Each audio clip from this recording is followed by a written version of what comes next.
స్వచ్ఛమైన నాణ్యమైన గౌదర్పార్ పూజా ఉత్పత్తులు www.gaudarpar.com ద్వారా ఆన్లైన్ లో ఆర్డర్ చేయండి. మీ ఇంటిని దేవాలయంగా మార్చుకోండి. నమస్తే అమ్మా. నమస్తే అమ్మ. అమ్మ, అన్ని మాసాల కల్లా శ్రావణ మాసానికి ఎందుకు ఎంత పెద్ద పీట?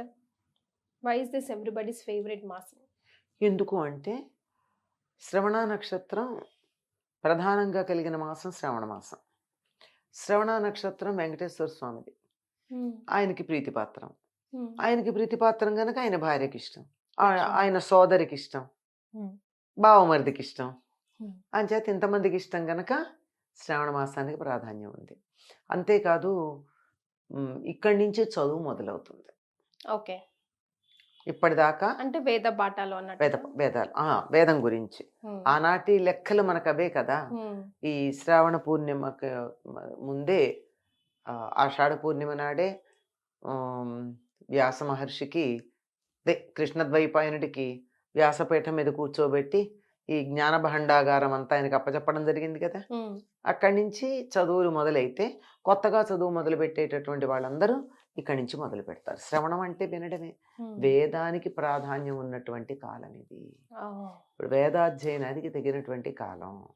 వేదాధ్యయనమే కాకుండా ఏదైనా కానీ సద్గ్రంథాలు వినడం, చదవడం, చేయడానికి తగినటువంటి కాలం. ఎందుకంటే దేవతలందరూ రెడీగా ఉన్నారు వినడానికి. దక్షిణాయనం ప్రారంభమైంది, వాళ్ళ అనుగ్రహం వర్షించడానికి సిద్ధంగా ఉన్నారు కనుక ఈ సమయంలో ఏది చేసినా ప్రార్థనలు చేసినట్టే త్వరగా తాజాగా ఉన్నారు కదా, చక్కగా వినడానికి అనుకూలంగా ఉంటుంది దక్షిణాయన ప్రారంభంలో ఉన్నటువంటిది. అందువల్ల శ్రవణ మాసానికి ప్రాధాన్యం ఉంది. ఎందుకు అంటే ఆషాఢ మాసంలో చాతుర్మాస్యం మొదలైంది. ఆ మొదలైన దానికి కంటిన్యూషన్ ఇది. అందువల్ల దీనికి చాలా అందువల్ల ప్రాధాన్యం ఉన్నది. కానీ దాన్ని పక్కన పెట్టేసి శ్రావణ మాసం అంటే ఆడవాళ్ళ మాసం అని, ఓన్లీ పూజలు, వ్రతాలు, నోముల కోసమే అని, అది ఓన్లీ ఆడవాళ్ళ కోసమే అని డిజైన్ చేయబడింది. అవునా? మగవాళ్ళు అసలు డిజైన్ చేయబడలేదు, ఆడవాళ్ళ కోసమే అని అభిప్రాయం ఉంది. అది ఎందుకు అంటే సనాతన ధర్మంలో మగవాళ్లే పూజ చేయడం పద్ధతి అమ్మ. అవును, పూజ చేస్తే అప్పుడప్పుడు ఆడవాళ్ళు మేము కూడా చేస్తాం కదా, మీరేనా చేసేది, అప్పుడప్పుడు మేము కూడా మగవాళ్ళు చేసే పనులు చేస్తాం అంటూ ఉంటాం కదా. అట్లా చేసుకోండి, అభ్యంతరం ఏం లేదు. కానీ ఆడవాళ్ళ గమ్మత్తు ఏంటంటే వీళ్ళు సొంతానికి ఏమన్నా చేసుకుంటున్నారా ఈ పూజల్లో? ధర్మార్థ కామ మోక్షాలు కూడా మాట్లాడరు వీళ్ళు. ఏం మాట్లాడతారు? నాకు ఐదోతనం కావాలి, నా పిల్లలు బాగుండాలి, అంతే. ఏ వ్రతం చూడండి, వాళ్ళు చేసే ఏ పూజలు చూడండి, భర్త ఎక్కువ కాలం బతికుండాలని, పిల్లలు ఆరోగ్యంగా ఉండాలి, అంతకు మించింది ఒక్కటి ఉందా? అవునమ్మా. ఎందుకంటే ఇంటి పెద్ద పూజ చేసేటప్పుడు సహకుటుంబానం చేసినప్పుడు ఇంట్లో వాళ్ళందరికీ వచ్చేసింది, ఇంక వీళ్ళకి అవసరం లేదు, వచ్చేసింది. కానీ ఐసింగ్ అంది కేక్ అన్నట్టు కొంచెం ఎక్స్ట్రాగా దీన్ని అధికంగా చేస్తుంటే వాళ్ళ ఆరోగ్యం వీళ్ళ కోసం అడగడం ఉంటుంది. అందువల్ల వీళ్ళు చక్కగా తగినటువంటి కాలం గనక ఈ సమయంలో వ్రతాలు అవి చేస్తే బాగుంటుంది, ఫలితం ఎక్కువ ఉంటుంది అని చేస్తారు. అంతే తప్ప ఆడవాళ్ళ కోసమేం లేదు ఇది. అంటే నా బాధ ఏంటంటే మామూలుగా మన పురాణాలు అంతా ఇప్పుడు రోజు కూడా దీపారాధన ఇంట్లో మగవాళ్ళు చేస్తేనే మంచిది అని చెప్తూ ఉంటారు కదా, మొత్తమే వదిలేసారే మగవాళ్ళు? వదిలేసారు. మరి అదే మీ బాధ ఏమిటి అసలు? గుడికి వెళ్ళి రెండు రౌండ్లు తిరిగేసి రావడమే. అంటే ఇంట్లో పూజ ఆడవాళ్ళకి, వంటింటితో పాటు పూజ కూడా ఆడవాళ్ళకి అప్పచెప్పి సుఖపడిపోతున్నారు.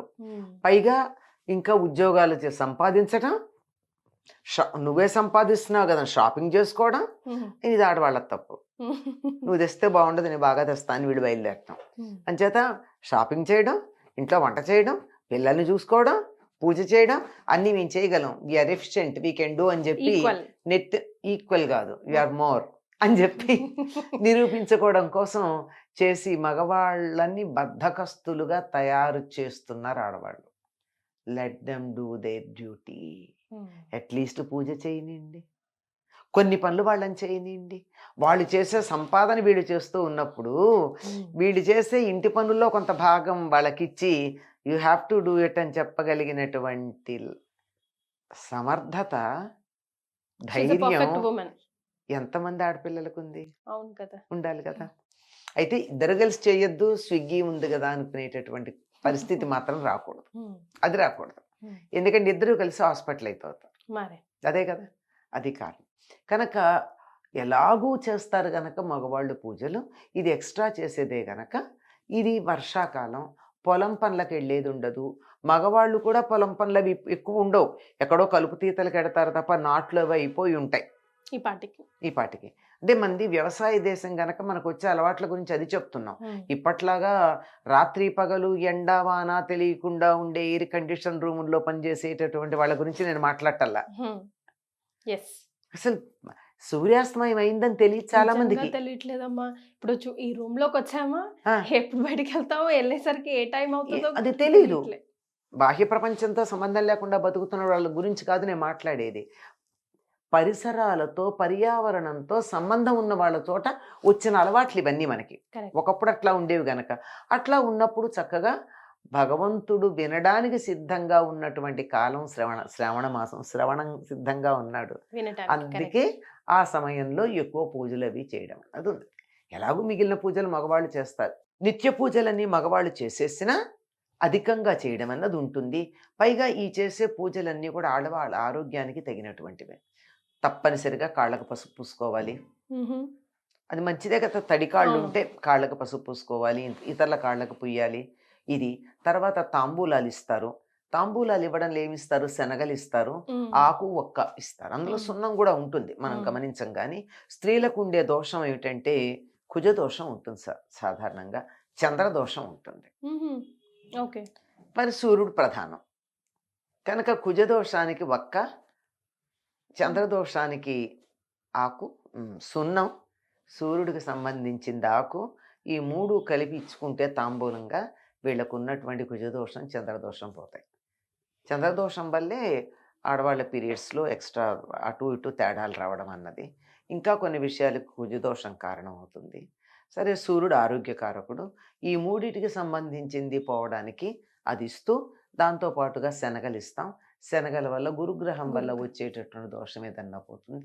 కనుక ఆడవాళ్ళు తమకున్నవి పోగొట్టుకోవడానికి, దోషాలు పోగొట్టుకోవడానికి పూజలు చేసి తాంబూలాలు ఇచ్చుకోవడం అనే దాన్ని ఒక కార్యక్రమంగా చూసుకుంటారు. కానీ మన సనాతన ధర్మం అమ్మ, ప్రతి ఏది కరెక్ట్ గా నువ్వు ఇది చెయ్యి అని చెప్తే చెయ్యం కదా. అందుకే ప్రతిదానికి ఓ సైంటిఫిక్ రీజన్ ని మనకు తెలియకుండానే మన లైఫ్ స్టైల్లో ఏమిడిచి, మన డేస్ లో కానీ పండగలు కానీ ఎంతో బ్యూటిఫుల్ క్రియేషన్. అంతే, నువ్వు ఇట్లా చెయ్యి, నీకు ఆరోగ్యానికి మంచిదమ్మా, నువ్వు తాంబూలం ఇయ్యి, నీ ఆరోగ్యం బాగుపడుతుంది, పక్క వాళ్ళకి నేను వేసుకుంటానంటావు. సహజం. అయినా తాంబూలం ఇస్తే తగ్గుతుందా అని, కంటికి కనపడుతుందా, ఇలాంటి మాటలు మాట్లాడతాం. అంచేత మనకి తెలియకుండా ఇప్పుడు పూజ చేసుకోమ్మా, ఇట్లా పూజ చేస్తే నీకు 5వ తనం ఉంటుంది, మీ ఆయన ఎక్కువ కాలం బతికుంటాడని చెప్తే ఆడవాళ్ళు వెంటనే చేసే పని ఏదంటే మీ ఆయన ఎక్కువ కాలం బతికుంటాడని కానీ, నీ పిల్లలు బాగుంటారని కానీ అంటే వెంటనే చేసేస్తారు ఆడవాళ్ళు. నీ ఆరోగ్యానికి మంచిదంటే చేస్తారా? మరి కాలికి పసుపు పూసుకుంటే మీ ఆయన బతుకుంటాడు అంటే వెంటనే కాలికి పసుపు పూసుకుంటారు. ఈవిడ కాలికి పాచి పట్టకుండా పెడుతున్నాం పసుపు పోయడం అన్నది, అంతే కదా. అలా ఉంది మొత్తం కూడా. ఈ వ్రతాలు అవన్నీ కూడా చేసేది అదేనమ్మా. వీళ్ళకి కొంచెం సమయం ఉండేది ఇప్పుడు. రెండోది, అంతరిక్షంలో ఉండేటటువంటి గ్రహాలు అనుకూలంగా ఉంటాయి ఈ కాలంలో. ఈ గ్రహాలు అనుకూలంగా ఉండడం అనే దాన్ని దేవుడు వింటాడు అని మనం ఒక కథగా చెప్తాం. అట్లా చెప్పి చేస్తాం అన్నమాట. సచ్ ఎ బ్యూటిఫుల్ థింగ్ కదా. సనాతన ధర్మంలో ప్రతిదీ కూడా గొప్ప శాస్త్రీయత ఇమిడి ఉందమ్మా. ఆ శాస్త్రీయతని సంప్రదాయం, పూజలు, ఇలా ఆచారాలు అన్న పేర్లతో చెప్తారంతే. ప్రతిదీ శాస్త్రీయం. కానీ ఏది విన్నా బెనిఫిట్ మాత్రం మనకే చేసిన వాళ్ళకే ఉపయోగం. చాలా సంతోషం అమ్మా, ధన్యవాదాలు.